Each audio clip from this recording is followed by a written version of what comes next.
দর্শক, শুরুতে আমরা যেতে চাই কেপিজে স্পেশালাইজ হাসপাতালে। সেখানে চিকিৎসাধীন তামিম ইকবালের সবশেষ আপডেট নিয়ে কথা বলছেন ব্রিফিংয়ে চিকিৎসকরা। আমরা সরাসরি চলে যাচ্ছি সেখানে।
খুব ইম্পর্টেন্ট যেটা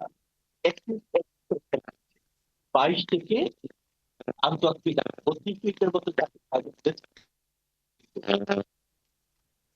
সেখান থেকে উঠে আসা সময় হয় না।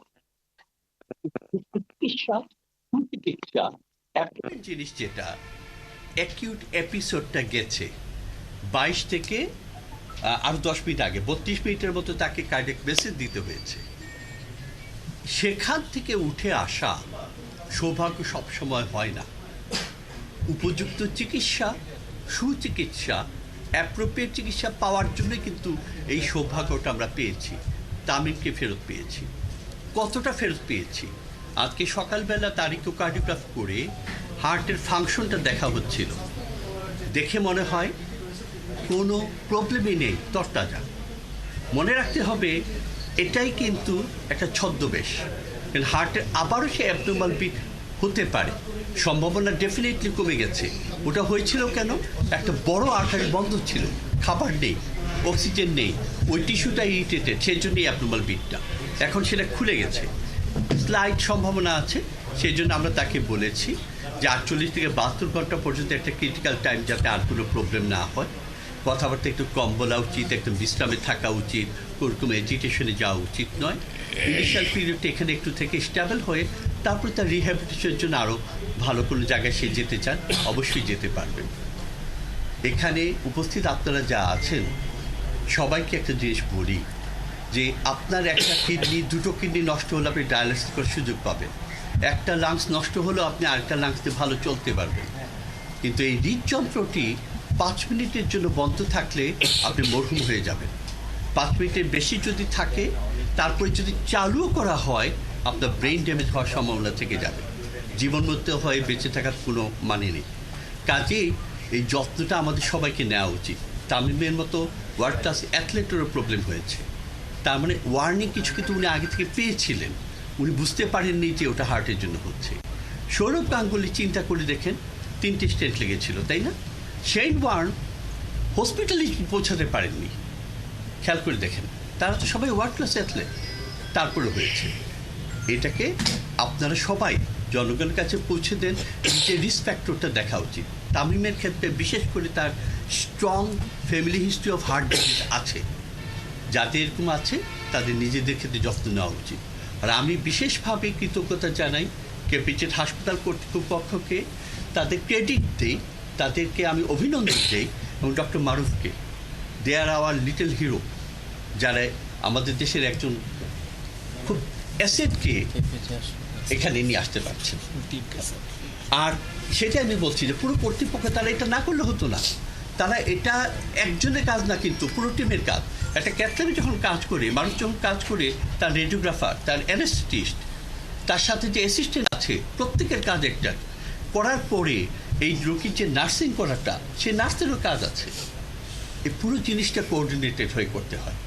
এখানে আছে দেখে অনেকে মনে করেন যে এত দূরে এখানে কি কিছু হয়? সারা দেশে 83টা সেন্টারে ক্যাথল্যাব আছে আমাদের দেশে, বেশিরভাগই ঢাকা কেন্দ্রিক, 56টা বোধহয় ঢাকায়। কিন্তু আমরা চাইব খুলনাতে এখন রেগুলার প্রাইমারি পিসিএ হয়, এটাকে যেটা বলে, চিরাঙে হয়, ময়মনসিংহে হয়, আপনার সিলেটে হয়, ফরিদপুরে হয়, দিনাজপুরে হয়, হচ্ছে। কিন্তু আমরা আমাদের এই লিটল হিরোদের কংগ্রেচুলেট করা উচিত, সাহস দেওয়া উচিত, কারণ তারা আমার দেশের মানুষকেই এই যে মৃত্যুমুখ থেকে ফিরিয়ে নিয়ে আসার এই কাজটুকু তারা করে দিতে পারবেন।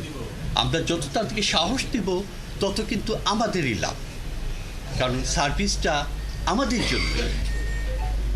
আপনারা যারা আছেন প্রেসে, আপনাদের কাজ জনগণকে সচেতন করা। তামিমের যখন হতে পারে, আপনার আমার নয় কেন? জীবন যেন পদ্মপাতায় জল, সেটা কিন্তু শুধুমাত্র হার্টের জন্যই সত্য, অন্য ক্ষেত্রে অতটা না। আমি অনেক বলেছি, আপনার ধৈর্য ধরে শুনেছেন, ধন্যবাদ। আমাদের ডিজি স্যার, জাফর স্যার একটু বলবেন। আমাদের অধিদপ্তরের মহাপরিচালক স্যার, আপনাদেরকে এখন সামগ্রিক বিষয়ে আমাদের বর্তমান করণীয় আমরা কি করেছি এবং কি করা উচিত বা কি করতে যাচ্ছি আমরা সরকারের পক্ষ থেকে, স্যার আপনাদেরকে বলবেন।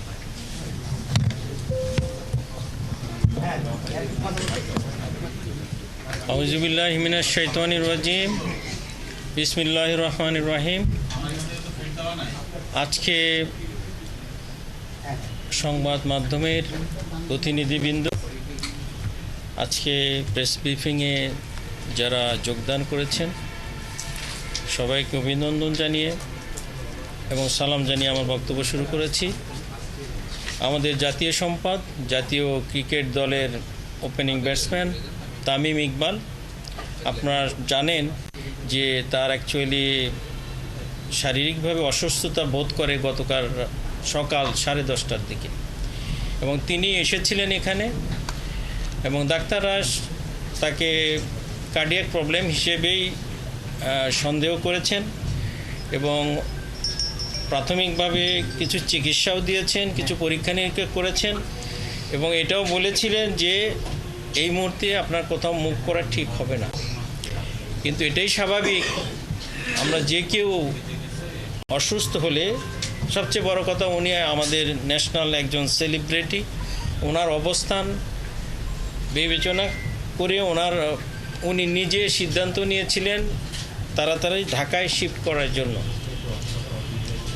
এবং হেলিকপ্টারের ব্যবস্থা হয়েছিল, এবং আমাদের এখান থেকে 2 জন ডাক্তার এবং ওখানকার ডাক্তার মিলে 4 জন হেলিকপ্টারে যাওয়ার প্রস্তুতি নিয়েছিলেন। এই মুহূর্তে তার হার্ট অ্যাটাক হয়েছে এবং তার নাড়ি স্পন্দন পাওয়া যায়নি। তারপরে ডাক্তাররা সিপিআর দিয়েছেন, সেটা হচ্ছে কার্ডিওপালমোনারি রিসাসিটেশন বলি, এক ধরনের চিকিৎসা ব্যবস্থা। হার্ট যদি কাজ করা বন্ধ করে দেয়, তাকে চালু করার জন্য এই ব্যবস্থা নিয়েছেন। আল্লাহর বিশেষ রহমত, all credit goes to almighty Allah. তারপরে ওনারা যেটা করেছেন ওনাদের জন্য যায় সেটা। আল্লাহ পাক যদি সাহায্য না করেন তাহলে তো আমরা কোনোভাবেই বেঁচে থাকতে পারবো না। আল্লাহর শুকরিয়া আদায় করছি। আমি আশা দর্শক, আমরা ছিলাম এতক্ষণ কেপিজে স্পেশালাইজ হাসপাতালে, এবং সেখানে চিকিৎসাধীন তামিম ইকবালের স্বাস্থ্যের সবশেষ খবরাখবর জানাচ্ছিলেন চিকিৎসকরা, এবং বলছিলেন 48 থেকে 72 ঘন্টা খুবই গুরুত্বপূর্ণ, কারণ তামিমকে ফিরে পাওয়া গেছে কিন্তু তার শারীরিক পুরোপুরি সুস্থতার জন্য এই সময় পর্যন্ত অপেক্ষা করতে হবে। যদিও এর মাঝখানে তামিম ইকবাল হাঁটার চেষ্টা করেছেন, স্বজনদের সঙ্গে কথা বলার সুযোগ দেওয়া হয়েছিল, দেখা করার। এরপর আবারও নিবিড় পরিচর্যা কেন্দ্রে নিয়ে যাওয়া হয়েছে, এবং স্বাস্থ্য দপ্তরের পক্ষ থেকে এখন পর্যন্ত আসলে 48 থেকে 72 ঘন্টা যতটুকু পারা যায় তামিম ইকবালকে সেখানে রাখার কথা বলেছেন নিবিড় পরিচর্যা কেন্দ্রে, এবং সেই জায়গা থেকেই তার চিকিৎসাটা চলছে। নিশ্চয়ই পরবর্তীতে আরও আপডেট আমরা জানতে পারবো।